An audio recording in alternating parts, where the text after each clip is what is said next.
जी अस्सलाम वालेकुम। Welcome to smart forex institute. Basic course के लेसन नंबर 13 में आज हम सीखेंगे पिप के बारे में। फॉरेक्स में पिप से क्या मुराद है, हम पिप को गोल्ड की मार्केट में किस तरह मेजर कर सकते हैं, पिप को मेजर माइनर और एक्जॉटिक्स करेंसीज पेयर में किस तरह कैलकुलेट किया जाता है, लोड साइज़ क्या होती है और इसकी कितनी टाइप्स हैं, हमें पर पिप कितना प्रॉफिट और लॉस होता है, इसे किस तरह कैलकुलेट करते हैं ये सीखेंगे। और एंड में हम सीखेंगे कि हम मेटाट्रेडर 4 और मेटाट्रेडर 5 की मदद से पिप को किस तरह मेजर कर सकते हैं। तो आज का जो हमारा पहला टॉपिक है वो है what is pip in forex. Pip basically कहते हैं परसेंटेज इन पॉइंट। पिप जो है ये एक स्मॉलेस्ट यूनिट है प्राइस, जो कि प्राइस की मूवमेंट को मेजर करने के लिए यूज़ होता है फॉरेक्स ट्रेडिंग में। ठीक है, फॉर एग्जांपल ये हमारे पास एक चार्ट है यूरो यूएसडी का, जिसकी प्राइस आपको इस टाइम यहाँ पे शो हो रही है 1.204। अब इसमें कितनी मूवमेंट आई है, प्राइस में कितनी चेंज आई है, उसको मेजर करने के लिए जो हमारे पास सबसे स्मॉलेस्ट यूनिट है उसे हम कहते हैं पिप। ठीक है, अब इसे मैं थोड़ा सा मज़ीद एक्सप्लेन करता हूँ। फॉर एग्जांपल हमारे पास ये एक चार्ट है यूरो यूएसडी का। ठीक है, इसमें जो पहली करेंसी होती है इसे हम बोलते हैं बेस करेंसी, जो दूसरी करेंसी होती है इसे हम बोलते हैं कोड करेंसी, इसे काउंटर करेंसी भी बोलते हैं। ठीक है, इन केस अगर आप अ, एक यूनिट जो है ना वो यूरो का बाय कर रहे हैं तो इसका मतलब आप इसके अल्टरनेट यूएसडीटी सेल कर रहे हैं। ठीक है, अगर आप एक यूनिट यूरो का सेल कर रहे हैं तो इसका मतलब आप इसके अल्टरनेट यूएसडीटी बाय कर रहे हैं। अब इसकी प्राइस आपको फॉर एग्जांपल चार्ट के ऊपर ये जो स्केलिंग शो हो रही होती है ना राइट साइड पे, वो कुछ इस तरह शो हो रही होती है 1.2042। अब इसका क्या मतलब है, इसका मतलब है कि अगर आपने एक यूरो बाय करना है, ठीक है, उसके लिए आपको ये कीमत अदा करनी पड़ेगी। ठीक है, यानी कि एक यूरो की जो वैल्यू है वो है $1.2042। ठीक है, अब हमें ये जो पीप की ज़रूरत क्यों पड़ती है फॉरेक्स में, क्योंकि यहाँ पे ऐसा तो नहीं होता ना कि एक यूरो जो है ना वो $2 के इक्वल हो या फिर $3 के इक्वल हो। अगर तो ऐसा होता, फॉर एग्जाम्पल एक यूरो की कीमत $2 से $3 पे चली गई है या फिर $4 पे चली गई है, फिर तो हमारे पास सीधा सीधा जो है ना वो हमने $1 प्रॉफिट हुआ है या $2 प्रॉफिट हुआ है वो हम यहाँ से काउंट कर सकते थे।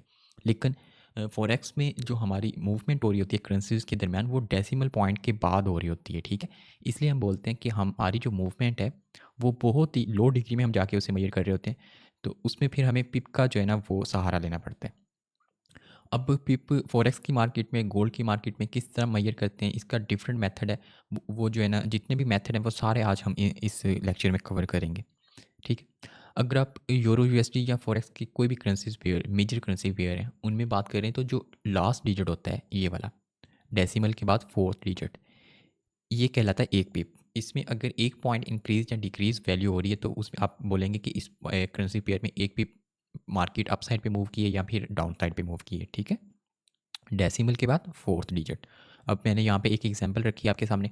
फॉर एग्जांपल यूरो यूएसडी की प्राइस 1.2042 से मूव की है 43 की तरफ, तो इसमें प्राइस में कितनी चेंज आई है, 1 पिप की। ठीक है, अभी मैंने ये आपके सामने जस्ट एक एग्जांपल रखी है। अभी नेक्स्ट स्लाइड में जो है ना वो हम फॉरेक्स की जितनी भी मेजर माइनर और एक्जोटिक करेंसीज पेयर होती हैं उन सब की भी डिटेल में जाके जो है ना वो पिप मेजर करना सीखेंगे।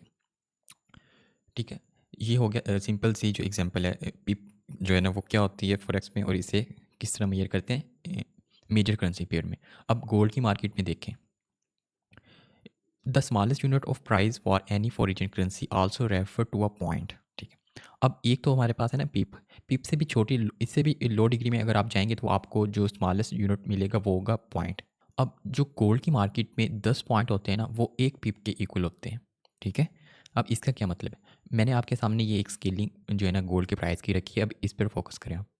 फॉर एग्जांपल गोल्ड की प्राइस 3640 से मूव की है 3641 की तरफ। ठीक है, अगर आप डॉलर की मद में देखेंगे तो इसमें कितनी मूवमेंट आई है, $1। ठीक है, और अगर आप इसे पॉइंट या फिर पिप की सूरत में देखेंगे तो इसमें जो पिप मूव हुए हैं वो हुए हैं 10 पिप। वो कैसे, अब ये देखते हैं। देखिए प्राइस जो है वो पॉइंट के बाद पहले 00 पर थी। ठीक है, फिर यहाँ पे ये वाला डिजिट जो है इसमें चेंज आई है 1 2 3 4 5 6 7 8 9 10, फिर इसी तरह 20 30 40 50 60 70 80 90, फिर चलते चलते 99 तक प्राइस गई है और उसके बाद आपको ये वाला डिजिट देखने को मिला है। ठीक है, अब इसमें जो 10 पॉइंट होते हैं ना गोल्ड में ये वाले, यानी आप आसान लफ्ज़ों में अगर आपने याद रखने तो डेसिमल के बाद जो पहला डिजिट होता है यहाँ से आप पिप काउंट करते हैं गोल्ड के। ठीक है, अब यहाँ पे एक लिखा हुआ है, यहाँ पे दो, यानी कि ये 10 पॉइंट चेंज आई है, यहाँ पे 20 पॉइंट आई है। जो 10 पॉइंट मार्केट में मूवमेंट आती है तो वो एक पिप के इक्वल होती है। ठीक है, सिंपल आपने ये बात याद रखनी है कि गोल्ड की अगर प्राइस 10 पॉइंट इंक्रीज़ या फिर डिक्रीज़ हो, तो उसमें जो मूवमेंट बनती है वो 1 पिप बनती है। फॉर एग्ज़ाम्पल प्राइस 3640 से मूव करके 3640.00 से मूव करके 3640.0010 की तरफ मूव करती है, तो इसमें आप क्या बोलेंगे कि प्राइस 1 पिप मूव की है, ठीक है? और अगर $1 की बात करें, फॉर एग्ज़ाम्पल प्राइस 3640 से 3641 की तरफ मूव हुई है ना, तो उसमें $1 में जो है वो 10 पिप होते हैं, ठीक है? ये आपने इसको सिंपल याद रखने का फ़ॉर्मूला है। मज़ीद मैंने आपके लिए ये 3 एग्ज़ाम्पल यहाँ पे दिए। $1 की एग्ज़ाम्पल है, यहाँ पे फिर $2 की, फिर $10 की। अगर आपको $1 की जो वैल्यू पता चल जाए कि उसमें $1 में 10 पिप होती हैं, तो फिर आपको $2 की वैल्यू भी निकालना आसान होगा, 3 की भी, 4 की भी, 10 की भी, ठीक है? अब $2 की वैल्यू निकालनी है तो आपको जो है ना 10 पिप को 2 के साथ मल्टीप्लाई करना होगा। अगर आपने $10 की वैल्यू निकालनी है तो आप 10 पिप को 10 के साथ मल्टीप्लाई करें, आपके पास 100 जवाब आ जाएगा, ठीक है? यानी कि 10 पिप में 100 $10 के मूव में 100 पिप होते हैं, ठीक है? इस हिसाब से जो है ना वो आपने इसकी स्केलिंग याद रखनी है कि गोल्ड में एक जो डॉलर की मूव है उसमें 10 पिप होते हैं, ठीक है? और 1 पिप जो है वो 10 पॉइंट की इक्वल होती है, ठीक है? ये हमारा हो गया गोल्ड की हम जो मार्केट है उसमें पिप किस तरह कैलकुलेट करते हैं। अब एक एग्जांपल हमने यहाँ पे जो है ना वो यूरो यूएसडी की देखी है, अभी हम मज़ीद जो है ना फॉरेक्स के अदर करेंसीज पेयर उन्हें भी डिटेल में देखेंगे। अच्छा, अब जो है ना फ़ॉरेक्स में बेसिकली 3 तरह के करेंसीज़ पेयर होते हैं। एक होते हैं मेजर, एक होते हैं माइनर और एक होते हैं एक्सोटिक करेंसीज़ पेयर।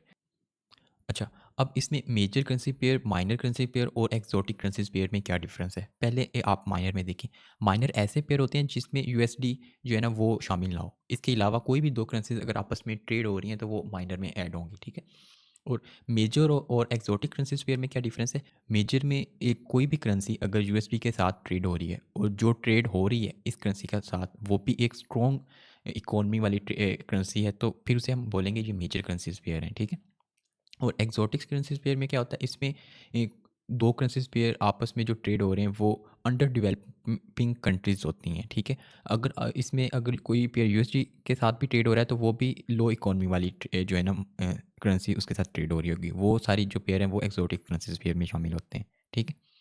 अब हम जो है ना एग्जांपल देखते हैं मेजर करेंसीज़ पेयर की। अब यूरो यूएसडी की एग्जांपल हमने पहले देखी कि इसमें डेसिमल के बाद जो 4th डिजिट होता है उसमें जितनी मूवमेंट आ रही हो, जितनी चेंज हो, उसे हम बोलेंगे कि ये प्राइस इतने पिप यहाँ से इंक्रीज़ या फिर डिक्रीज़ होगी। फॉर एग्जांपल अगर प्राइस यूरो यूएसडी की 1.1056 से मूव करके 57 की तरफ इंक्रीज़ हो रही है, तो हम बोलेंगे इसमें कितने पिप मूवमेंट आई है? 1 पिप, ठीक है? अब यूएसडीटी जेपीवाई के जो पेयर है इसमें थोड़ा-सा चेंज है। अब इसमें जो पिप है ना वो डेसिमल के बाद दूसरा डिजिट में जितनी चेंज आ रही है, उसमें उतने पिप प्राइस मूव हो रही है। क्योंकि गोल्ड में भी डेसिमल के बाद 2 पॉइंट होते हैं तो उसमें हमने क्या सीखा था कि उसमें ये वाला लास्ट जो है ये पॉइंट है और ये वाला पिप है, ठीक है? यानी 10 पॉइंट 1 पिप के इक्वल है, लेकिन इस केस में जेपीवाई के केस में आपको 1 पिप जो है वो 1 पॉइंट के इक्वल ही है। यानी कि लास्ट डिजिट में जितनी मूवमेंट आ रही है वो उतने पिप ही प्राइस जो है ना इंक्रीज़ या फिर डिक्रीज़ कर रही है। फॉर एग्जांपल यूएसडी जेपीवाई की जो प्राइस है वो 148.62 से मूव करके 148.65 की तरफ जाती है, तो इसमें कितने पिप ये बनेंगे? ये 3 पिप है, क्योंकि लास्ट पॉइंट में 3 डिजिट इंक्रीज़ हुए हैं, तो इसे हम बोलेंगे ये 3 पिप प्राइस जो है वो इंक्रीज़ हुई है, ठीक है? जस्ट ये मेजर सा जो है ना वो डिफरेंस है जेपीवाई के पेयर में।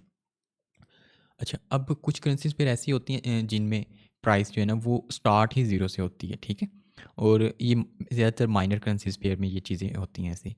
तो इसमें भी जो पिप काउंट करने का मेथड है वो सेम है। डेसिमल के बाद जो 4th डिजिट है वो 1 पिप के इक्वल है, ठीक है? अब इसमें भी जितनी मूवमेंट आ रही है, फॉर एग्ज़ाम्पल पॉइंट जो वैल्यू जो है वो 0.8624 से मूव कर रही है 0.8627 की तरफ। तो इस ये लास्ट डिजिट में जितने पॉइंट इंक्रीज़ हुए हैं या फिर डिक्रीज़ हुए हैं, तो पिप भी उतने ही काउंट होंगे, ठीक है? इस केस में 3 पिप इंक्रीज़ हुए तो हमने बोला कि इसमें 3 पिप जो है ना प्राइस मूवमेंट हुई है। अब exotic currencies pair for example ये हमारे पास मैंने एक एग्ज़ाम्पल आपके लिए रखी। इसमें भी डेसिमल के बाद 4 डिजिट होते हैं और जो 4th डिजिट होता है वो 1 पिप के इक्वल होता है, ठीक है? फॉर एग्ज़ाम्पल प्राइस अगर 20.3851 से मूव कर रही है 20.3852 की तरफ, यानी कि लास्ट डिजिट में एक पॉइंट इंक्रीज़ हुआ है ना, तो 1 पॉइंट इसमें जो है ना वो 1 पिप के इक्वल है, सही? तो ये मेथड है जो पिप मेजर करने का। मेन डिफरेंस ये है कि फॉरेक्स के जितने भी पेयर हैं उनमें 4th डिजिट जो है वो 1 पिप के इक्वल होता है। जेपीवाई के केस में जो है ये पॉइंट के बाद दूसरा डिजिट जो है वो 1 पिप के इक्वल होता है।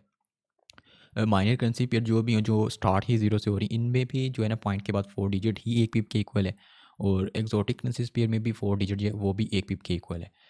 गोल्ड के सिनेरियो में जो हमने एक चीज़ देखी है कि गोल्ड में पॉइंट के बाद 2 डिजिट होते हैं, तो इसमें ये जो पॉइंट के बाद पहला डिजिट है वो 1 पिप के इक्वल होता है, यानी कि 10 पॉइंट का ये 1 पिप होता है।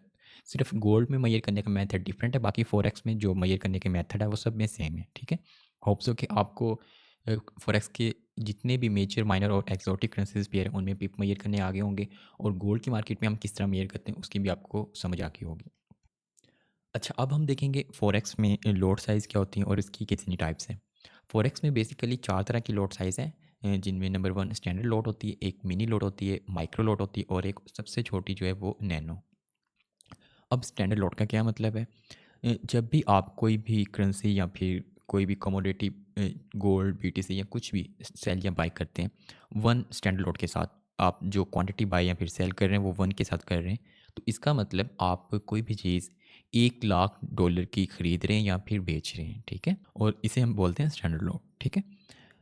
और अगर आप कोई भी करेंसी जो है ना वो 0.10 की लोड से जो बाय या फिर सेल करते हैं, तो इसका मतलब है आप $10,000 की कोई भी चीज़ खरीद रहे हैं या फिर बेच रहे हैं, ठीक है। इसे फॉरेक्स में मिनी लोड बोलते हैं। और अगर आप कोई भी चीज़ 0.01 की बाय या फिर सेल करते हैं, तो इसका मतलब है आप $1,000 की वो करेंसी या फिर अगर आप गोल्ड में काम कर रहे हैं तो गोल्ड बाय या फिर सेल कर रहे हैं, ठीक है। इसे फॉरेक्स में माइक्रो लोट बोलते हैं। और नैनो लोड जो है ये कुछ ब्रोकर ऑफ़र करते हैं, कुछ ब्रोकर नहीं करते।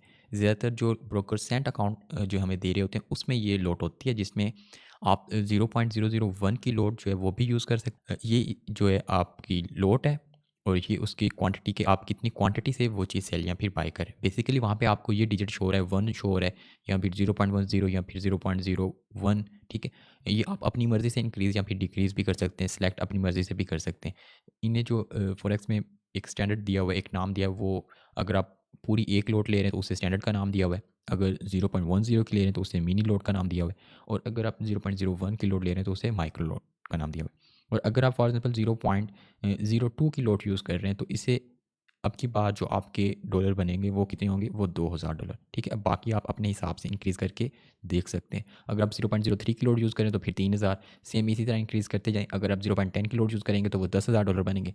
अगर आप 0.20 की लोड यूज़ करेंगे तो वो फिर 20,000 बन जाएँगे। इस तरह इंक्रीज़ करते-करते अगर आप स्टैंडर्ड लोड पर पहुँचेंगे 1 लोड पे, तो उसका मतलब है कि आप $1,00,000 से कोई भी करेंसी या फिर गोल्ड को खरीद रहे हैं या फिर बेच रहे हैं। ये सिंपल सा फंडा है लोड साइज़ का फॉरेक्स में, ठीक है।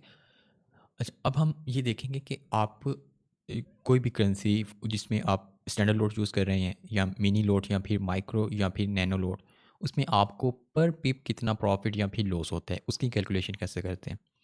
अगर तो आप एक स्टैंडर्ड लोड बाय या फिर सेल कर रहे हैं फॉरेक्स में, अ, तो एक पिप पे आपको जो प्रॉफिट या फिर लॉस होगा वो $10 का होगा, ठीक है। फॉर एग्जांपल मैंने एक ट्रेड जो है वो बाय के लिए गोल्ड की मार्केट में, तो अगर प्राइस एक पिप इंक्रीज़ हुई है तो फिर मुझे $10 प्रॉफिट होगा, और अगर एक पिप मेरे अगेंस्ट जाएगी तो मुझे $10 का लॉस होगा।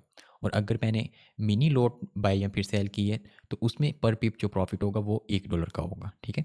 और जो सबसे छोटा यूनिट है माइक्रो लॉट, इसमें एक पिप पे जो प्रॉफिट और लॉस होता है वो होगा 0.10, ठीक है। यानी कि 10 सेंट का प्रॉफिट होगा पर पिप। अब ये जो मैंने स्टैंडर्ड, मिनी और माइक्रो की आपको बता दी, अब इस हिसाब से आपने जितनी भी लोड चूज़ करनी है, वो अगर आपको 1 पिप की कैलकुलेशन आ गई तो आप 2 पिप के लिए भी निकाल सकते हैं, 3 के लिए भी, 10 के लिए भी, 100 के लिए भी और 100 के लिए भी। ये सिंपल सा जो फ़ॉर्मूला है प्रॉफिट को और लॉस को कैलकुलेट करने का पिप के साथ। बेसिकली हमारा जो प्रॉफिट और लॉस होता है वो जस्ट पिप के ऊपर बेस नहीं कर रहा होता, वो 2 चीज़ों के ऊपर जो है ना वो डिपेंडेंट होता है। एक एक तो पिप के ऊपर, दूसरा आप कितनी क्वांटिटी के साथ सेल या फिर बाय कर रहे हैं, ठीक है? उसकी दोनों की कैलकुलेशन मैंने आपको बता दी। पहले हमने पिप काउंट करना, कैलकुलेट करना सीखे डिफरेंट करेंसीज पेयर में, गोल्ड की मार्केट में, और फिर हमने लोड के ऊपर बात की है कि लोड की कितनी टाइप्स होती हैं, इनके क्या क्या नाम है, और पर पिप हमें कोई भी हम लोड चूज़ करें, स्टैंडर्ड हो, मिनी हो या फिर माइक्रो लोड हो, उसके ऊपर हमें कितना कितना प्रॉफिट होगा, ठीक है। होप्स हो कि ये जितने भी कॉन्सेप्ट हैं ये आपके क्लियर हो गए होंगे। अब हमारा लास्ट टॉपिक है इस लेक्चर का कि हम MT4 और MT5 की मदद से पिप किस तरह कैलकुलेट कर सकते हैं, ठीक है। तो उसके लिए हम चलते हैं मेटाट्रेडर 4 और 5 की तरफ, वहाँ पे कैलकुलेट करना सीखते हैं इसे। अच्छा, तो अब मेटाट्रेडर में हम जो है ना वो पिप किस तरह मेजर कर सकते हैं ये देखते हैं। अच्छा, इसमें अब आपने क्या करना है, कंट्रोल एफ प्रेस करें। अब जिस जगह से आपने पिप मेजर करने, फॉर एग्जांपल मुझे इस प्राइस पे जो है ना वो पिप काउंट करने हैं 37-48 से, ठीक है। ये थोड़ा सा एक पॉइंट ऊपर है, हाँ अब यहाँ पे ठीक है। तो मैं माउस पे लेफ्ट साइड पे क्लिक करके रखूँगा और इसे मूव करता हूँ जहाँ तक मुझे पिप मेजर करने हैं। फॉर एग्जांपल मुझे इस पॉइंट तक पिप जो है ना वो मेजर करने हैं, ठीक है। यहाँ पे मैंने कर्सर रखा है और यहाँ तक मुझे पिप काउंट करने हैं। अब यहाँ पे आपको ये चीज़ें जो है ना वो प्राइस मुख्तलिफ तरह की शो हो रही है। ये जो लास्ट है ये परसेंटेज में बता रहा है कि आपकी प्राइस कितने परसेंट इंक्रीज़ हुई है, ठीक है। ये वाला पॉइंट जो है, यहाँ ये आपको पॉइंट बता रहा है कि इतने पॉइंट प्राइस जो है वो इंक्रीज़ हुई है।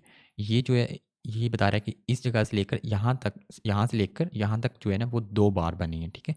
और जो पहली प्राइस शो हो रही है ये आपको बता रहा है कि जिस जगह पे आपने कर्सर लाकर छोड़ा है इस जगह पे गोल्ड की प्राइस ये है, ठीक है, 3750। इसमें पिप जो है वो ये यहाँ पे शो हो रहे हैं पॉइंट में, ठीक है। अब ये बेसिकली आपको जो वैल्यू दे रहा है वो पॉइंट में दे रहा है, लेकिन आपने पिप में निकालनी है तो आप सिंपल इसे निकाल सकते हैं। कैसे निकालेंगे कि आपके पास 210 है ना, 210 पॉइंट, इसे डिवाइड कर दें 10 पे, तो आंसर आपके पास क्या आएगा, 21, ठीक है। और वैसे भी अगर आपने इसे याद करना है तो लास्ट डिजिट को इग्नोर कर दें, क्योंकि हमने 10 पे डिवाइड करना है ना, तो आपके पास ये जो पहले 2 डिजिट हैं ये बता देंगे कि आपके कितने पिप बनते हैं। ये ऑलमोस्ट 21 पिप बन रहे हैं, ठीक है। तो इस तरह आप कर्सर की मदद से जो है ना वो मेटाट्रेडर 4 और मेटाट्रेडर 5 पे पिप जो है वो मेजर कर सकते हैं। अब एक एग्जांपल और देखते हैं। फॉर एग्जांपल प्राइस इस एरिया से हम देखते हैं कि यहाँ तक कितनी ड्रॉप हुई है। अब की बार अगर आप देखें तो प्राइस अगर परसेंटेज में देखें तो 0.56% ड्रॉप हुई है। यहाँ से लेकर यहाँ तक जो बार बनी है वो 8 बार बनी है। इस जगह पे जहाँ पे मैंने कर्सर लाकर छोड़ा है यहाँ पे प्राइस जो है 3762 है, ठीक है। और पिप अगर देखें तो 2106 पिप बनते हैं। अब इसका क्या सोल्यूशन है? एक तो मैंने आपको इसका सीधा सीधा याद रखने का, लास्ट डिजिट को इग्नोर कर दें तो बाकी जो आपके पास बन रहे हैं वो 210 पिप बन रहे हैं। दूसरा, अगर आप डिवाइड करेंगे 2106 को 10 पे डिवाइड करेंगे तो भी आपके पास यही आंसर आएगा, ठीक है, 210 पिप, ठीक है।